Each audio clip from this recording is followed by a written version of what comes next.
السلام عليكم. لا تنسوا الإعجاب بالفيديو والاشتراك في القناة تشجيعا لنا لنستمر بنشر المزيد إن شاء الله. Look at the bustling city, look at the narrow streets filled with merchants and children playing and people passing by.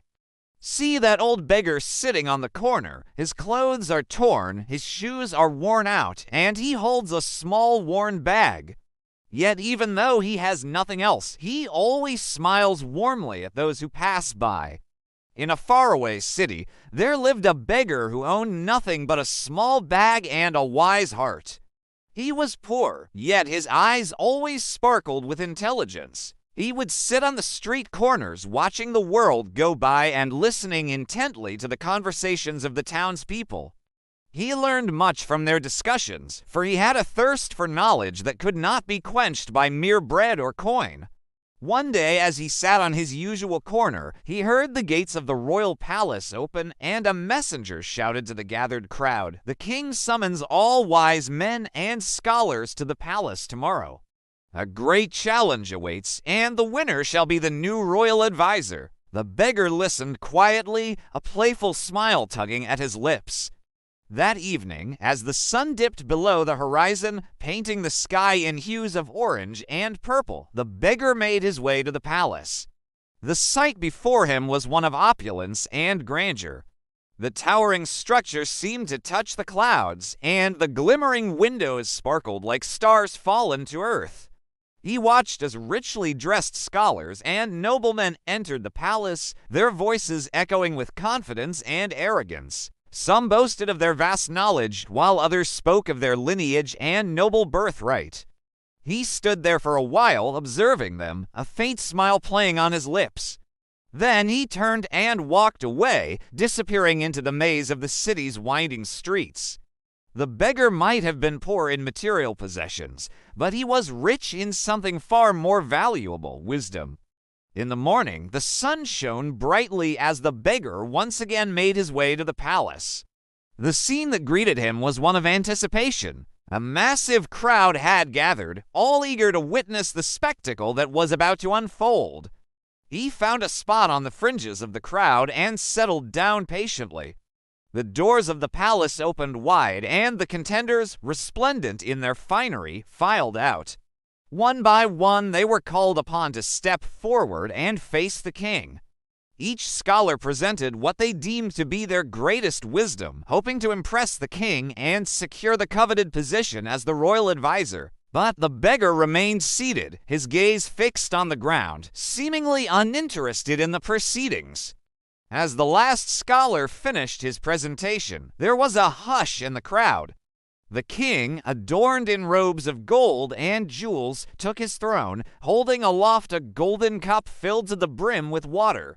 "The one who can fill this cup beyond its brim without spilling a single drop," the king proclaimed, his voice echoing through the courtyard, "will be my new advisor." The crowd murmured in astonishment. It seemed like an impossible task. How could anyone fill a cup already brimming with water without causing it to overflow?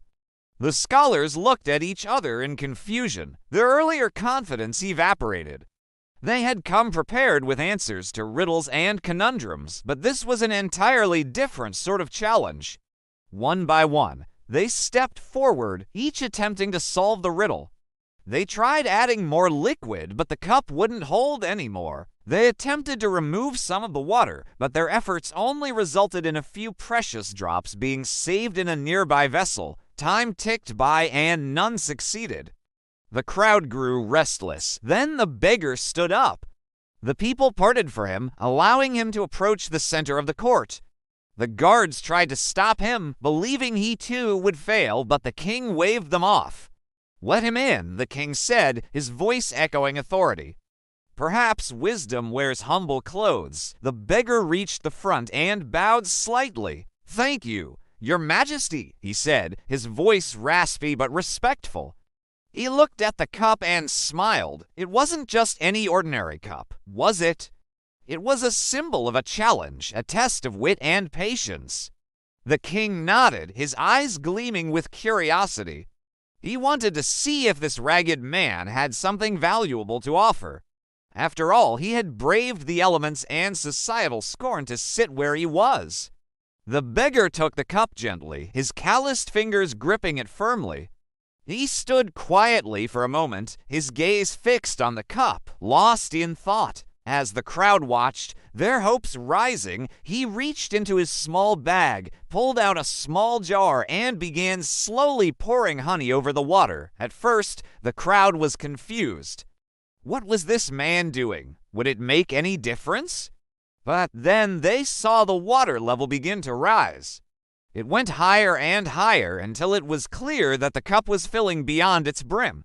Yet there was not a single drop on the ground or on the man's clothes. Sound effect. A soft, slow pour. The cup shone under the light. The crowd gasped. Could this be possible? Was the beggar actually going to fill the cup without spilling a drop? The tension was palpable, and finally the beggar stopped. The water was now overflowing, creating a small pool around the base of the cup. He carefully lifted the cup away and set it down on a nearby table. A hush fell over the crowd as everyone stared at the cup in disbelief. The water was indeed brimming over, and not a single drop had been spilled. The king sat there stunned, his eyes wide with astonishment. This was a feat he had not expected, especially from someone who appeared to have nothing.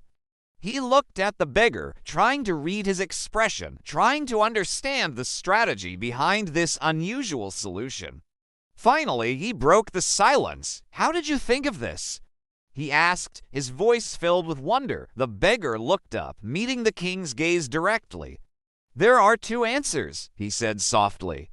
"The first is obvious. To fill the cup, I needed more liquid.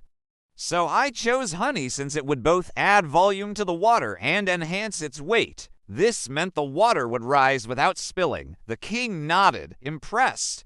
That was indeed a clever solution, but he sensed there was more to it. The beggar continued, "The second answer is this. Life is like this cup. If you wish to add something new to it, do it gently and with wisdom. Do not disturb what is already there lest you lose it." His words hung in the air, resonating with the crowd. A wave of understanding and agreement rippled through them. The king was deeply moved. This beggar who had nothing understood the value of life's simple lessons better than the scholars he had summoned. The king rose from his seat, a newfound respect in his eyes. He walked toward the beggar and placed a heavy royal cloak over his shoulders. "Rise, my friend," the king said, extending a hand to help him up. "You have earned the title of the royal advisor." The beggar, still in his tattered clothes, looked up at the king, his eyes filled with gratitude. "Thank you, your majesty," he whispered. The crowd burst into applause. Cheers echoed through the courtyard as the beggar, now the royal advisor, walked towards the entrance of the palace. He had won not because of his appearance or social standing, but because of the richness of his wisdom and the gentleness of his heart. As he stepped into the palace, leaving the crowd and his old life behind, he knew that his journey was just beginning. He had a chance to share his wisdom with the king and the kingdom, to influence decisions and make a real difference. From that day on, the beggar, who was once overlooked and ignored, became a vital part of the royal court. His advice was sought after and respected. The king often remarked that the wisest decision he had ever made was to choose the beggar as his royal advisor. And so the man who once sat on the streets entered the palace, not by wealth or power, but by the gentle strength of wisdom. The story serves as a reminder that wisdom and knowledge are not confined to books or classrooms. It can be found in the most unexpected places and in the most ordinary of beings. All we need to do is keep our minds open, our hearts curious, and our ears attuned to the whispers of wisdom that life offers us every day.